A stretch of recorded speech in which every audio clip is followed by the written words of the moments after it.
the recent Ako, I would, Senate. How would you interpret this development? I would react with caution, no? Kasi I'm not so sure how they do their process sa Senate. Pero ang pagkakaalam ko, katulad sa amin sa Kongreso, the one who creates the subcommittee is the mother committee, hindi plenary. The plenary organizes the mother committees, and then the mother committee, kumbaga ito in this case, the Blue Ribbon, is supposed to be the one to create the subcommittee.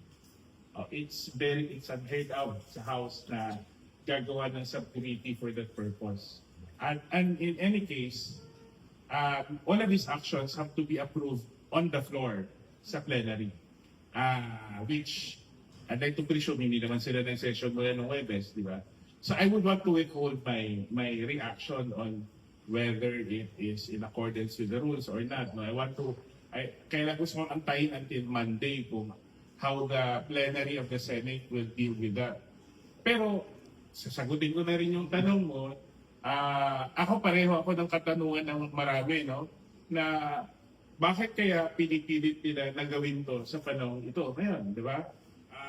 Alam naman natin kung ano at saan nakatuon ang atensyon ng taong bayan, at ngayon kailangan nilang buksan ulit kung saan ayaw naman nilang pirmahan yung partial report na tinapos ni Senator Lacson. Why the sudden shift? Why the sudden urgency? Hindi siguro natin makakailan na maisip ng ibang tao. Kami siguro sa Kamara at maraming kaming mga kasamahan na nagtatanong bakit pinipilit yun. Total, nandyan na rin naman ang proseso sa Ombudsman, which is a proper forum. And I think everybody will agree that that is a proper forum, no?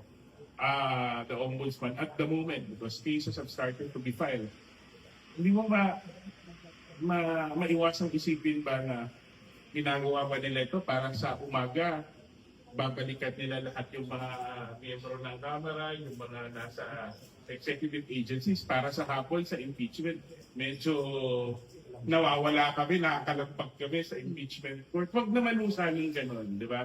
Ginagawa ba to para to undermine the impeachment process?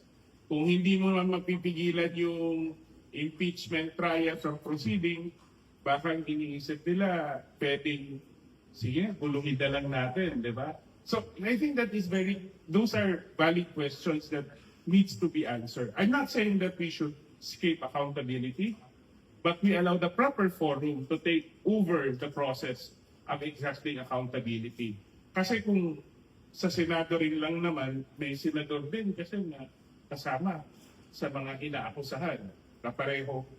Kung kami, hindi rin naman siguro matutuwa ang taong bayan na kami rin ang mag-iimbestiga sa mga kasamahan namin sa House. And precisely the reason bakit the House decided to defer the role of the investigation sa Ombudsman. I think the process of searching for accountability, of exacting accountability should proceed, should continue. Pero ang tanong ko dapat it should be on the basis of evidence, it should be on the basis of the rule of law, and it should not be used as a mechanism to deflect attention from the ongoing impeachment trial. Because in the end, accountability din yun eh. You cannot undermine that, di ba? So, yun lang yung punto ko regarding dun sa pag-create ng subcommittee.